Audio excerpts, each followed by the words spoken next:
Hey guys, and welcome to the Shrewsbury Biscuit podcast. This is a great episode you're about to listen to. I feel like we got some really important facts out there, and we explained an awful lot about what's going on with the situation, with the lockdown, and on education, and how we're approaching things both as parents and as a teacher. I get to speak to Carla Whelan, who's the head of Meadow School, as well as Carlie Salt from Violet James Boutique, who is a business owner, a parent, and someone very much like me who's having to adapt to this situation that we've all found ourselves in as parents. But the problem with this episode is, as a guy that takes a lot of pride in putting out what I believe to be quality audio, this time in life at the moment is causing me a hell of a headache when it comes to creating quality audio remotely, because obviously, there are certain obstacles in the way when you put these things together. One of which is your internet connection, and spreading that across, on this occasion, 4 people. It's not ideal always. We're having to resort to using Skype or Hangouts or Zoom or whatever you use, but that's all based on your internet connection. And if it's not spot on, which we know, I know a lot of people have been struggling with their bandwidth and their internet strengths lately. It can, really affect the quality of what you're listening to. Also, as well, I like my audio to sound booming and crisp, and I spend a lot of time sort of running through my audio, editing it, snipping it where it needs to be snipped, and giving it boosts where it needs to be boosted. So this audio you need to, I feel like if you persevere and listen to what's been said and the conversations that's been had, you'll actually learn quite a bit from what we're talking about. But I do apologize for the quality in the audio, but it's out of my hands at the moment. When things get back to normal, then we'll get back to the crisp, sexy sounding Shrewsbury Biscuit that you're used to. But please persevere with this episode and let me know any feedback on this. It's a great topic, it's a great subject, and it answers a lot of questions that I feel are in a lot of parents' minds at the moment when it comes to distance learning, which is something I learned. What we're all going through. It's not homeschooling, not at all. It's distance learning, and hope you enjoy this. And if you get to the end, well done and thank you. I really do appreciate it. I'm going to leave you with Alex Whiteley's capable hands, and I hope you enjoy this episode. Thank you very much.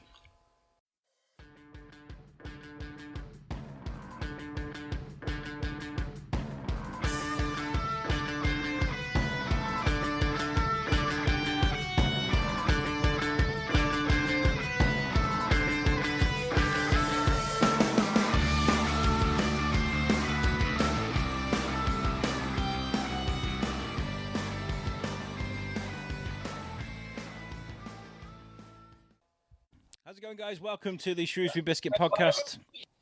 I'm your host, Alex Whiteley. So we're joined with my co-host, Julie. How's it going, Jules? You okay? Yep, going fine. Thank you, darling. Yeah, brilliant. Okay, so we're here today to talk a little bit about the schools, how the schools are coping, how the parents are coping at home with their little ones.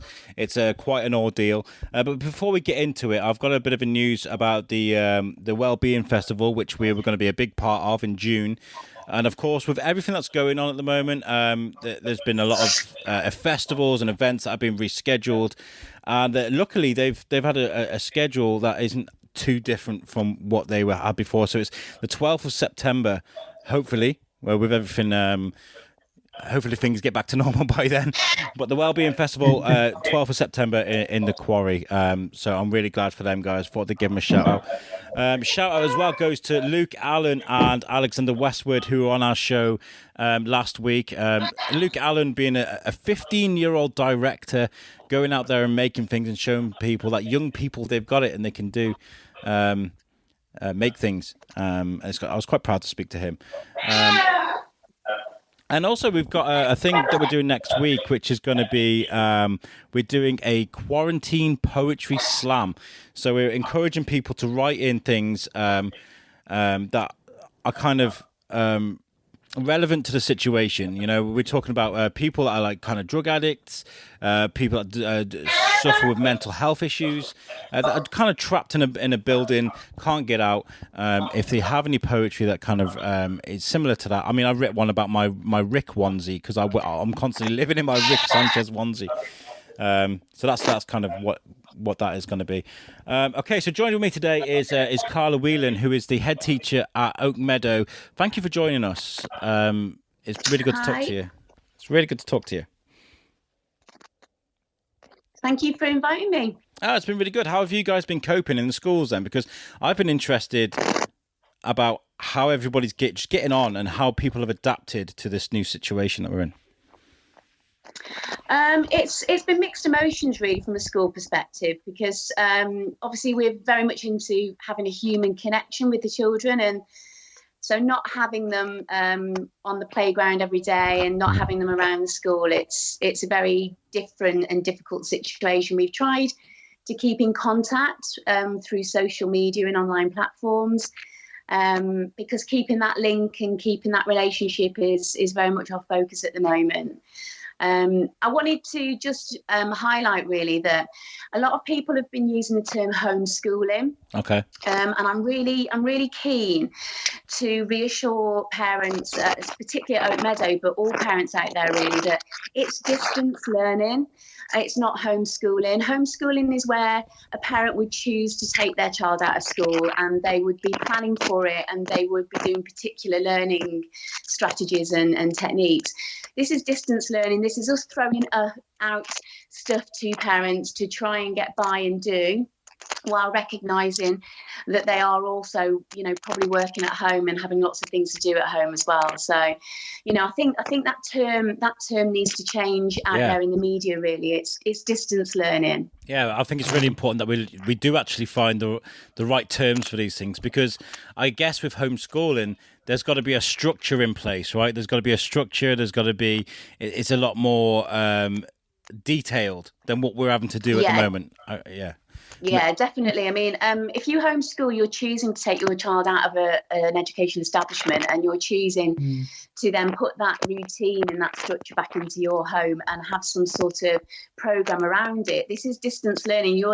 We're expecting parents to pick up stuff that we're sending out and just try and help them to revise, recall, and just recap on some stuff really at the moment, because, you know, we are trained to do what we do and we wouldn't expect a parent to try and do that. The most important thing, I think you mentioned just a moment ago about mental health.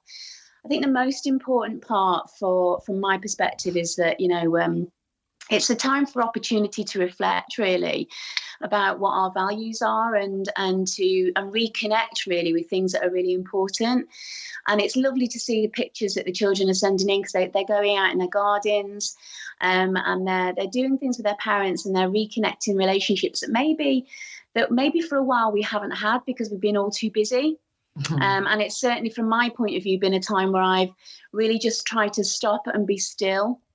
And try to regain that relationship and that human connection that I think, you know, for a long, long time, things had changed for me. I've been working really hard. I've been on my computer. I've been online. I've been, you know, I get home and my daughter's on social media and my husband's on social media. And the actual talking and connection had perhaps faded out too much. And so this is an opportunity, I think, to sort of reconnect that and to get back to what's really important in life. It's very, very, very good point. Yeah, I mean, Timmy got upset. My little boy is 5. He got upset yesterday because he was talking about his friends and how he's really missing his friends. I mean, what on earth's that? God, I know exactly what that is. I'm going to have to... Hold on, I'm going to have to move to a different part of the house. Garage drilling in the garage. I didn't realise it would... Oh, my God. It's also a time to get those things done that you never get round to. Yeah, clearly. He's rewiring some bits. Right, I'm going to just move. We're getting a good look at Julie's house now. Oh, I like that. That's nice. Yeah, it's going upstairs. Kill Bill. I watched that the other day. I've been doing the Quentin Quarantino. I've been Right, okay. I've come up to the bedroom. That's hilarious. Sorry about that. I mean, we were talking about my little boy getting a bit upset because he's not seeing his friends much at the moment. What would you say to kids that are at home at the moment that can't do the socialising that they used to doing? How would you encourage that? I think it's really an important time to connect with your family and have communication within your family at this time. And I think at the moment the children were excited. Some of them thought it was a long holiday, and others were confused about why they were not coming back into school. And I think we need to understand at this time that they're going to need to feel safe, really. And the main people that can do that are their families and schools. The two work together, really. And they haven't got a moment apart from that online connection. So the most important thing, I think, at home is to be connecting with your family. Keep them in touch with perhaps I know a lot of the parents have got WhatsApp groups and different things going on. Yes. That they communicate about school stuff.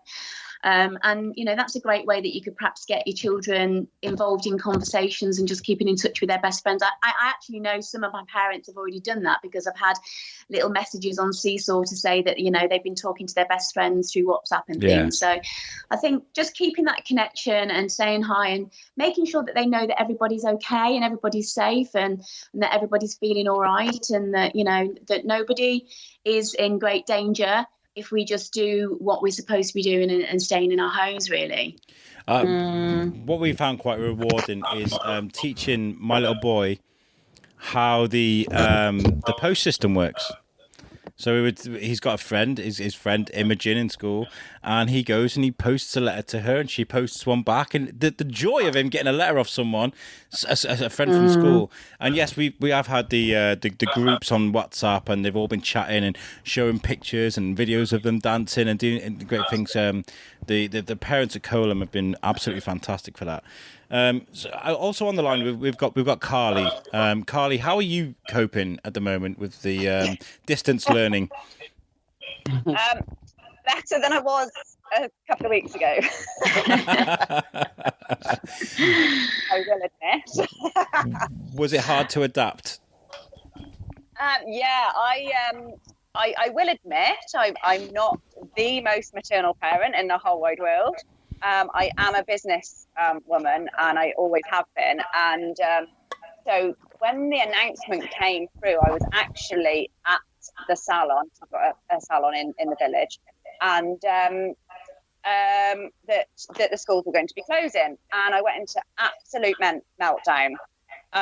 Thankfully, one of your lovely TAs, Mrs. Gecko, was in that evening having her nails done and put me at ease. And I did actually send her a message a couple of days later when I'd managed to get my head sorted, and thanked her for helping me out there, because I was in a mess.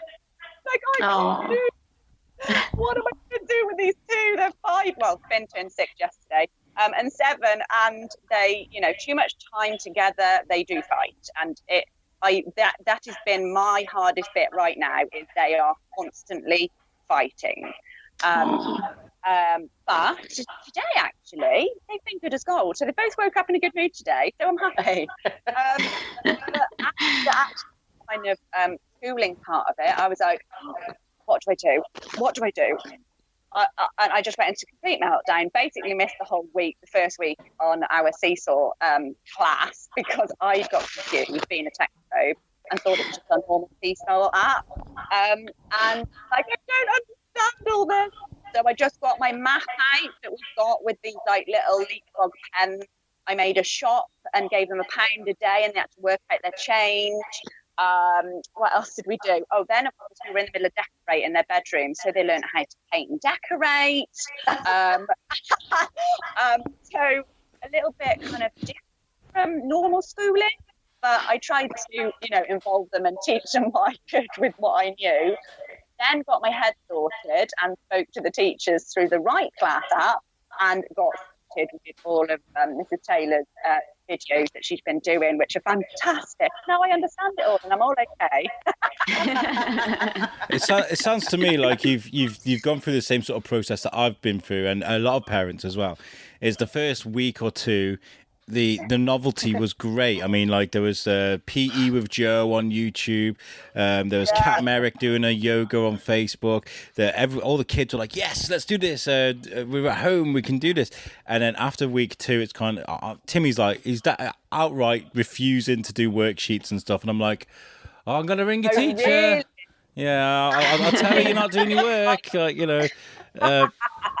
did have to make a schedule because I'm very planned and organised. And I think that was one of the hardest points for me in my work life, is that I couldn't then be in control. Now, me and my salon, I book all of my clients in for the whole of the year. So they're all booked until the end of December. And I also teach nails and beauty as well.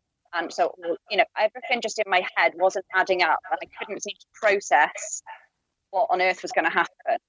And so tied all in together, I did have a meltdown and I cried for like 3 days. And I'm sure a lot of people are in the same situation. And you know what? I've made it my thing now that I've got myself through this, to be in touch with people. Like, Facebook is it's annoying at times, but it's quite good in situations like this. And, I'm seeing like a certain mum that her dad's and she can't see him, so I message her and I text she's okay, and then another mum will be like, I'm having a meltdown today, but then I'll message them and check that they're okay, because I think in my time of need I had a lot of people contact me through WhatsApp, and we've got a WhatsApp year 2 group chat with all the parents, and it was so lovely and heartwarming to have all these people actually that you could just go, oh my god, it's my day to have a meltdown today, and then everyone so lovely, and so I think because people helped me through, I really want to give back, try and help them as well. And it's been my little boy's birthday, and I had an absolute meltdown about that because everything got cancelled. He was like, "Oh, why is my party been cancelled?" and all this.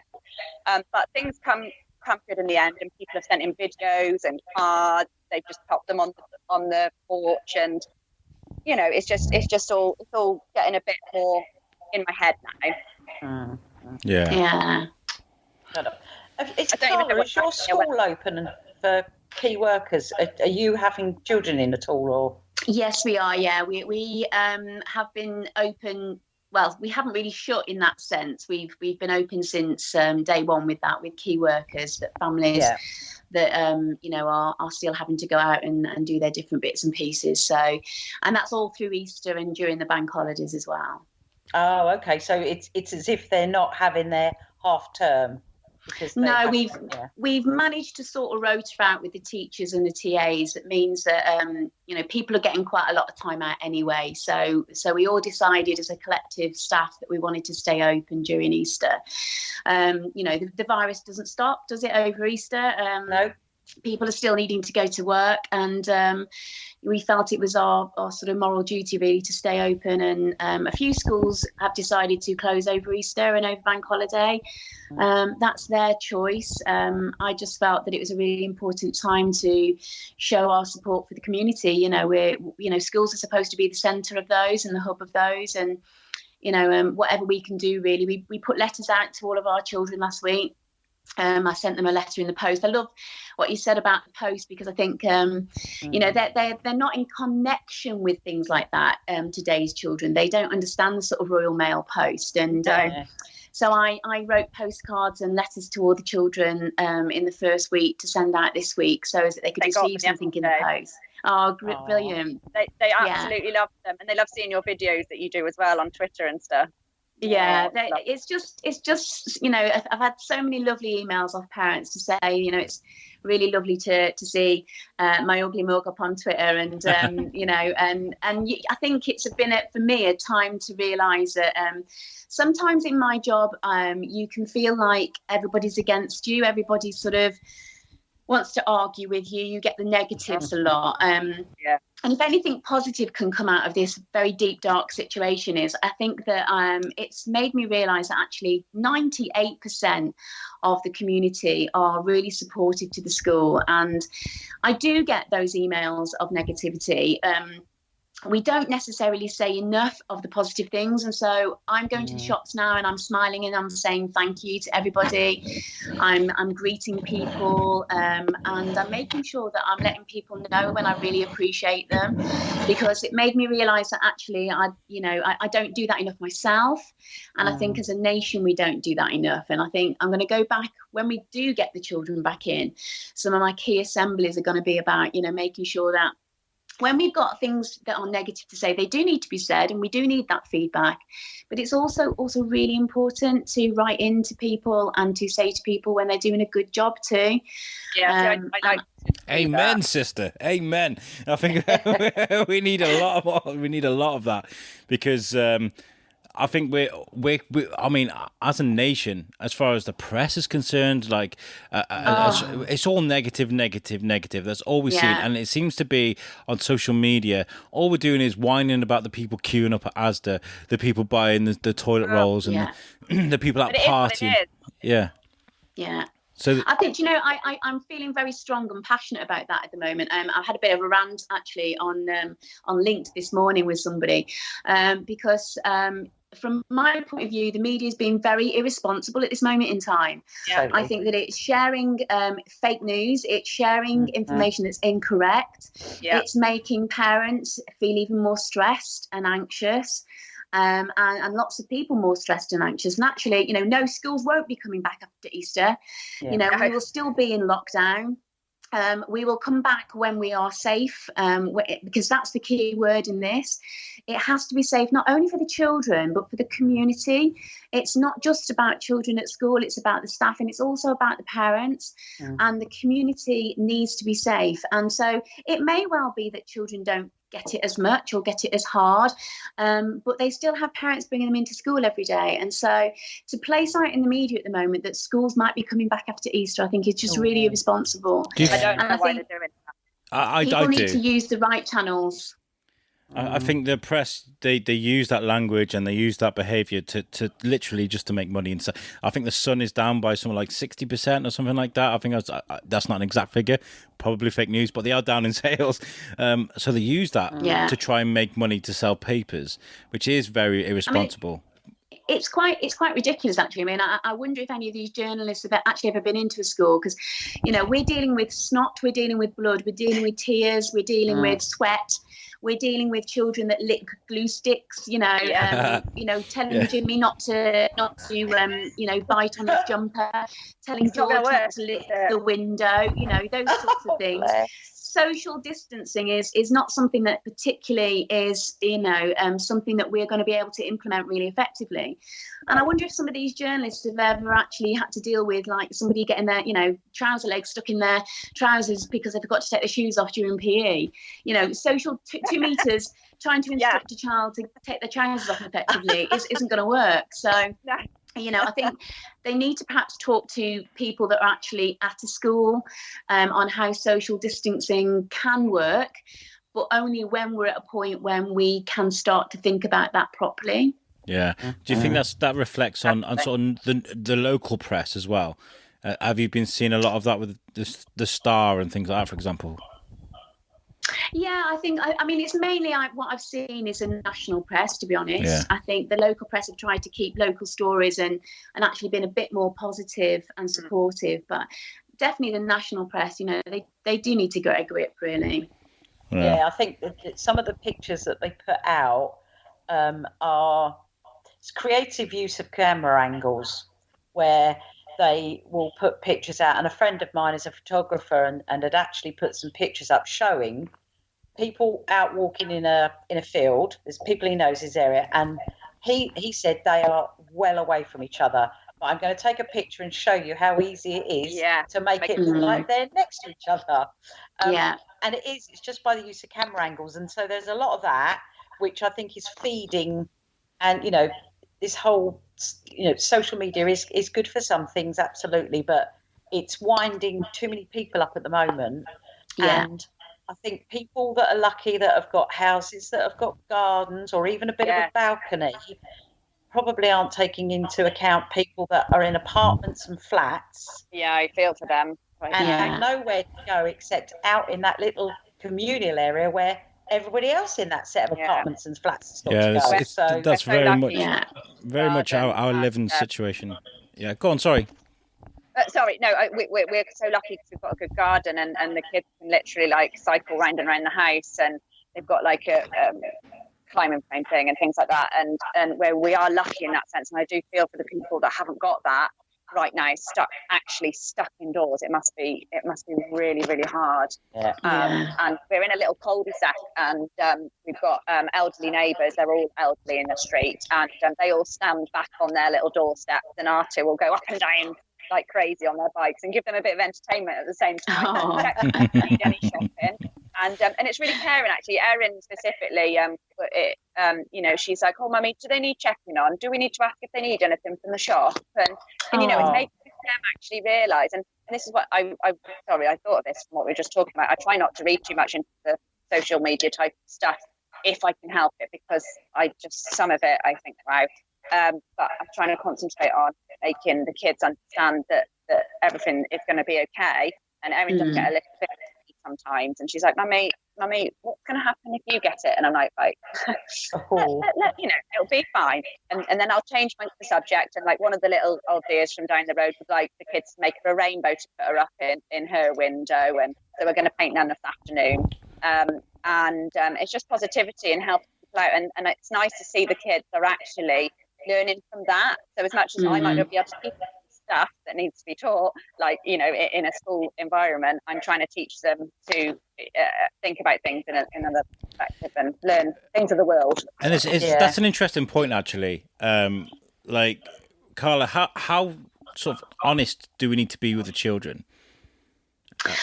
I think it's a time where restricted honesty is probably what I would say, in the sense of I'm a strong believer on being honest with children, but being honest to what they can comprehend and understand are two different things. And I think that, we have to be clear with the children that this is a very serious situation, and but if we follow the rules and we stay inside and stay in our households, and we don't break the rules that we've been given by the government, then most of us will come out of this, 99% of us will come out of this absolutely fine. Yeah. But we've got to respect. And I think this is a real, again, a teaching for authority. This is a real time now to teach children that it's important to follow rules. And actually, we've been given rules by real scientific knowledge and understanding. People that have been exploring these types of diseases and viral pandemics for years. These are really, clever, knowledgeable people, and they are telling us this is what we need to do to stay safe. And so this is not a time for us to, start making our own rules and to speculate on things. This is a time where we have to be honest and take account for ourselves now. And be responsible, follow those rules and follow what we're being told to do. We've already seen by the fact that Boris Johnson, is not very well at the moment. It doesn't discriminate. It's for us all, and we have to be responsible for this. And we do a lot of that with the children. We teach them about values at Oak Meadow. It's part of our core really at the school. And we teach them a lot about making sure that you don't always have to agree with people, and you don't always have to take on everybody's viewpoint, but you do have to be respectful and you do have to be kind. And this is a real time for respect. This is a real time to respect the knowledgeable, intellectual people that are trying to help keep us all safe. And I think that's the message I'd be sending to children. That's the message I would like the parents to be sharing with their children. And to keep reassuring them that, we are safe and we're all okay. And it's going to get back to being normal life at some point. But there is a big argument and discussion at the moment going on about what is normal and actually whether we should get back to being normal, because what is up? was What is normal down? actually Yeah. as good as it could be? Yeah. Yeah. Yeah. See, I'm quite enjoying actually the time because I work full time and I work because I own my businesses and so I don't stop at work. I carry on working when I get home, and this has actually made me really realise that actually I really need to spend some more time with these two little people. And if it has done one thing, that is a massive positive that's going to come out of this. And going back to the science thing we were just talking about a minute ago, Finn loves science, and he had some science little toys yesterday for his birthday, and actually we were talking about scientists like you were just saying, and he was like, oh right, so this has all come from scientists, and I'm like, yes mate, and he was like, okay then. So it's get it round. I think it's really important as well, Carlie. I mean, I loved the fact that you said about stopping and reflecting and being still. And I'm really learning. I'm really trying very hard to learn how to be still and to actually. I sat in the garden the other day and I listened to the birds, and I don't remember the last time that I actually ever did that. And it was lovely to actually just take in, listening to the nature around me. And I just thought, do you know what? It sounds very corny, but we actually do live in a wonderful world. And actually, this is a moment that I think we've been given to really respect and to honour that. Yeah. And from that, I don't want to go back to my normal life, actually. I want to learn from it. Yes. You know what? That's... Go on, Jules. Go on now, sorry. No, go on. No, I was going to say, it's interesting because there's a lot of people that have been saying about, particularly because now the weather has turned in our favour, which I know is creating some other problems, but that's sitting out and just listening. And because there is, there's no planes going over, that's for sure. And we live sort of behind the RAF base, and even the helicopters going over backwards and forwards there, that's completely stopped at the moment. But it's just listening because you can actually hear as well now.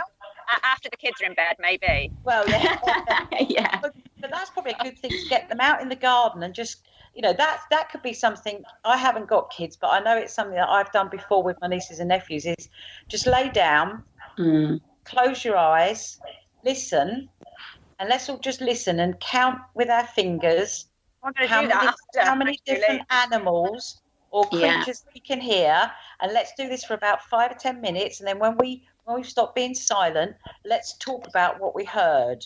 Yeah. And everyone gets that real downtime of 10 minutes of just listening with your eyes closed. And then you can even do if it gets cloudy a bit, open your eyes, look up, and then try and imagine things in the clouds.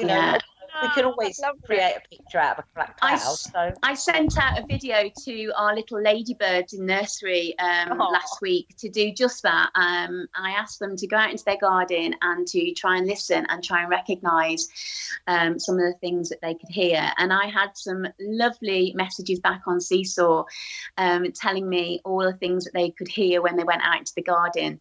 And what they thought they were, which was quite entertaining. But it's a lovely moment to just, to do that. But also what I've been saying to the children is to go onto YouTube and use some of the meditation videos that are on there. I got to say, one of the things I'd written down was actually how lucky I feel to be a key worker, because just the drive to and from work, I mean, I spend half my week working and half my week back at home. And the days when I'm at home, I'm literally bouncing around this apartment. I'm such a busy guy normally. I'm usually out and about meeting people in the studio. Julie will tell you, I'm one of the busiest guys you'll ever meet. I'm constantly out. And so when I'm in this apartment, I'm going off my mind, right? So the drive to and from work for me now is beautiful. In the mornings, I've got Pearl Jam blasting through the car, the windows open, I'm going through the country lanes on the way home, and I'm just loving life. So it has slowed us down. It has made us appreciate the smaller things in life that you take for granted more often. What you were talking about schools communicating with parents. What would you suggest for parents in ways of getting in touch with the school in just a general manner? rather than going, crazy or. Most schools have got systems set up. I mean, we've got Seesaw, which all of our teachers are connected with each of the children at home with. Most schools have got things like Twitter and Facebook, and you can message through those. I've always had my head email on my website for Oak Meadow. Not everybody does that. Some just use an admin one, but I like the parents to know that they can connect with me directly and not have to go through an admin team. So I've got head at Oak Meadow on the website, and a few parents have been emailing me, asking me some questions, asking for some advice, and I'm more than happy for them to do that, and I think it's just working as a team together and supporting each other. And from my point of view, I really can't wait for the day when the children run back on the playground and I see their faces again, because it has been a real emotional time. But we are planning something for next week that I think the children will really like. It's going to go out on Facebook, just a little something to let them see our faces and to reconnect and say hi with them. But I'm not going to say any more than that. On a more serious matter, Can't wait. we a lot of people are talking about kids falling behind because of this.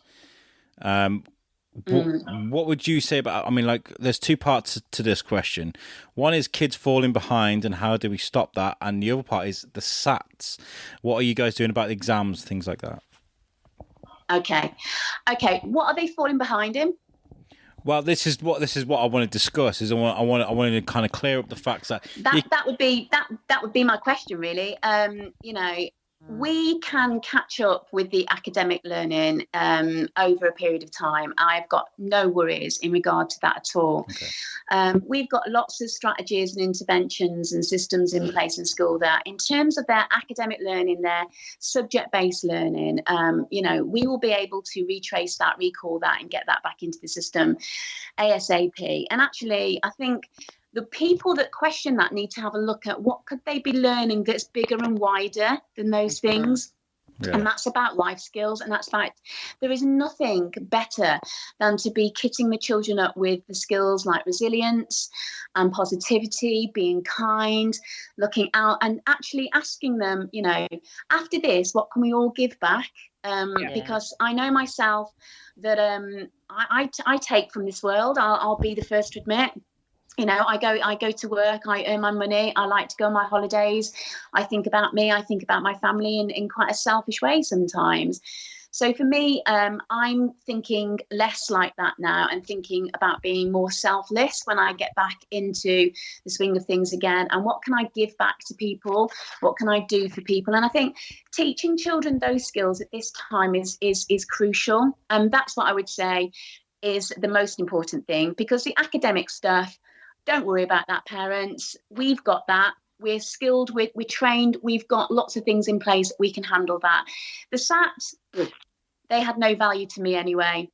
You, as parents, probably rate those more highly than anybody else, because unfortunately, again, we go back to the media, they place us in a league table because of those.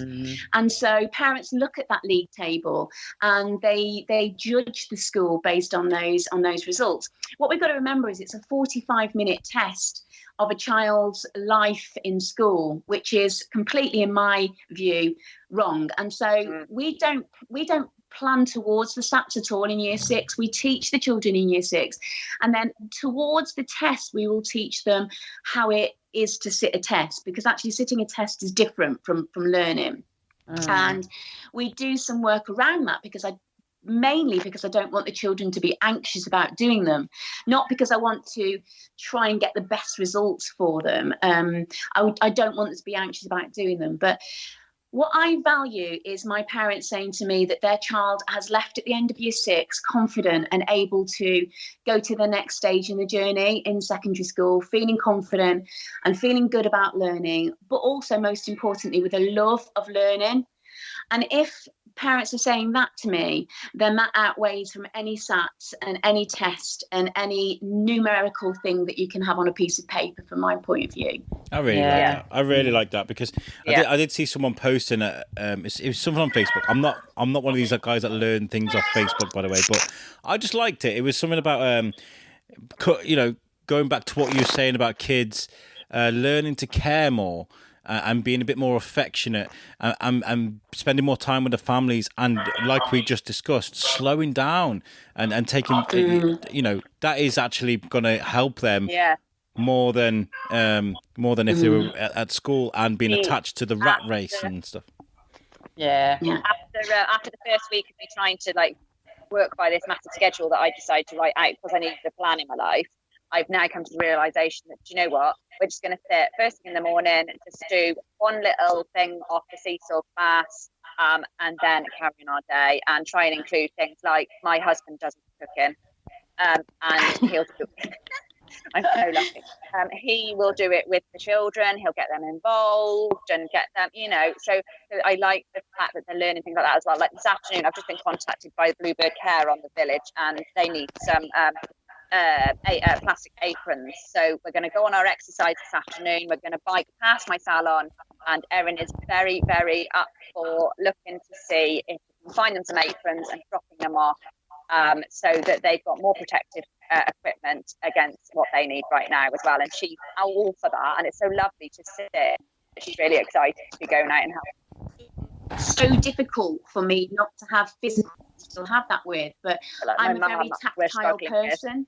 Yeah. And I'm a very cuddly person, and when I see my friends, I always give them a hug, and I've dropped things off at my sort of friends' doors, and we've had to sort of step back and I've had to wave, and it's been so hard to not have that physical connection. And I think one of the things I will be talking with the children when we come back to school about is, the importance of that appropriate, because obviously it's school and we have to be appropriate with that, but appropriate physical contact and that emotional, intellectual connection that we need to have with people, and trying to use body language in a way to communicate as well, and making children more aware of that, because I've become more aware of that as we've been in this situation, for sure. And I think it's a really important skill as well to be able to communicate, not just verbally, but in different ways with yourself.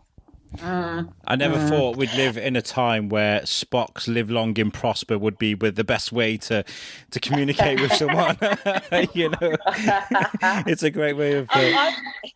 Do you guys? I mean, I don't know if you get the children involved, because I don't know if it's I don't know what people do with their children in terms of like bedtime hours and that. But certainly on a Thursday night, do you get them involved at 8 o'clock? Yeah. Yeah, we do. Excellent. We do. They loved it. Absolutely loved it. So that was really lovely. We're a little bit on the outside of the village where we are, so we couldn't hear that many clapping. But I can imagine what it's like right deep in the middle of the village. But you could hear a few people, and they loved it. Yeah. Wasn't so much. It's been lovely to hear that. I was quite emotional the first night that we did it. Yes. I thought it's a real sense of community, isn't it? And and I remember many years ago, my nan used to talk to me about they used to live in Aqueduct, in a little village in Aqueduct, and they used to leave their doors open, and there used to be a real proper community, and she used to talk about it all the time. And when I first heard the sort of clapping and the banging around the village that I live in, it gave me that sense again of it's going back to that community spirit that was there all those years ago in the wartime. And I think it's really actually quite, I hate to say it, but it's actually quite nice. I know that's quite a strange term in this time, but it's actually quite nice that the children are experiencing that again. Yeah. I mean, like, I think it's okay to say that that you appreciate certain things about what's going on right now, because you do walk around and the streets are empty, that the streets are clean as well. There's no litter anywhere because there's nobody about. There are certain things about this that people are starting to appreciate. The air's clearer. People are seeing the stars a lot easier because there's not so much crap in the air or whatever. There are certain things about this that I think people are benefiting from. you know.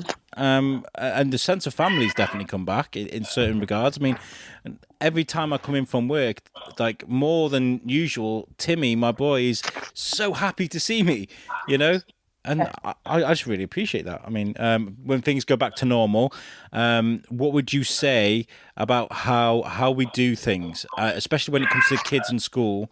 Do we just throw the kids into it, or are we going to have to ease them into it, you know, kind of wean them back into school? I think that once it's safe to come back to school, and we know that we don't have to worry overly about the social distancing, because what we have to remember is the minute they get on that playground and see each other, they are going to be running towards each other. They're going to be hugging, crying, screaming, and just having a jolly old time. So, you know, it has to be safe from a social distancing point of view. But I think one of the things we all do is to try and get the routine back and to try and get that stability back, because actually school is a very stable environment for children. And getting back to, you know, understanding the way that we work and the rules that we have to adhere to when we're at school.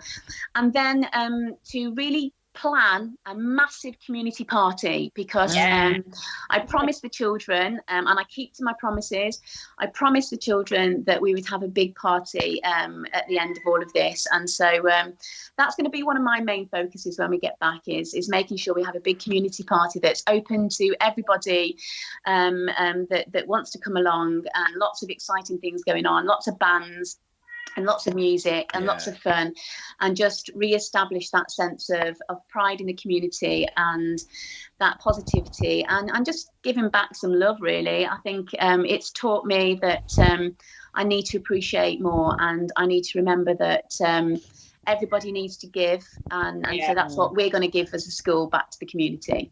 Yeah, great. It is going to be a nice to kind of embrace people. Not, I mean, for example, I saw Pete White. Pete White is from Web Orchard. He's our sponsor. He makes our website. I saw him in Aldi, and we had this funny embrace. I like to give people a hearty high five, and you know that. And I went to embrace him, and we were like, "Whoa!" Like, you know. So it's just been nice to be able to be just like, casually, you know. Yeah, it's a strange situation we're living in. But what you were saying, the community party is a great idea, because we've had quite a turbulent run of things over the last, you know. So we've had Brexit, and then we've had the election, and we saw the everybody get divided more and more again. So it's actually it's brilliant to see that the communities are all coming together, you know. It's been beautiful for me to see. Yeah, I think particularly as well, you know, we are obviously we know about the community spirit as well, particularly for Shrewsbury, because of, you know, all of the floods that everyone was suffering. Yeah. You know, we've had that. We've only just come out of the floods, and there are still businesses that are still reeling from that and being affected by that. And then this has been thrown in on top of it. And, you know, I think I saw something the other day that Shropshire, I think it's Shropshire or it's the town council, are going to do something about supporting businesses as well in the town, about getting that, trying to look at it. It literally rolled from that straight into this, didn't it? Exactly, and I think I did a big, a video and put it online about trying to get people to shop down in, like, specifically like Whelan and in the town and stuff after all the floods had happened, to try and put money back into those little shops. And that's what we were going to do. And the kids had been saving their pennies and said, right, we're going to go spend all our pennies down. We were going to go Whelan to start off. And then it just spiraled into this, and we still haven't done that yet. And those little businesses must be struggling really badly. Yeah. I can tell you that for certain sure, my hairdresser, my nail technician, my beautician for my facials will be rolling in it the minute I can get any of those done, because I am just it's killing me. I've got no nails now, Carlie.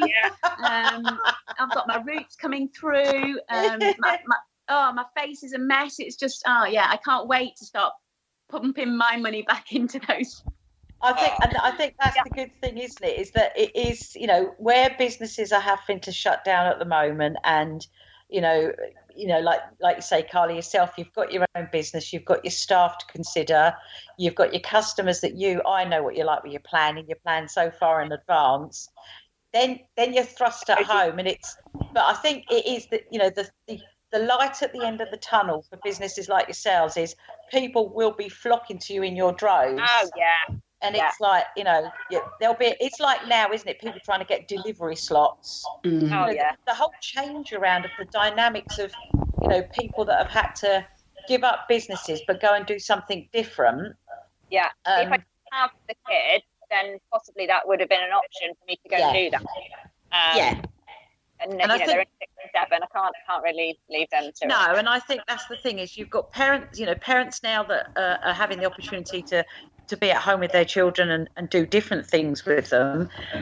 Individuals now that can think, right, okay, well, I'm on furlough, or actually, worse than that, I'm self-employed, so I've got nothing to do and I need to earn something now.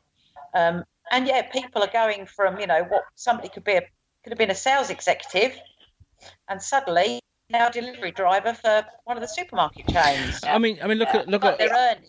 Look at the show. Now become a key worker.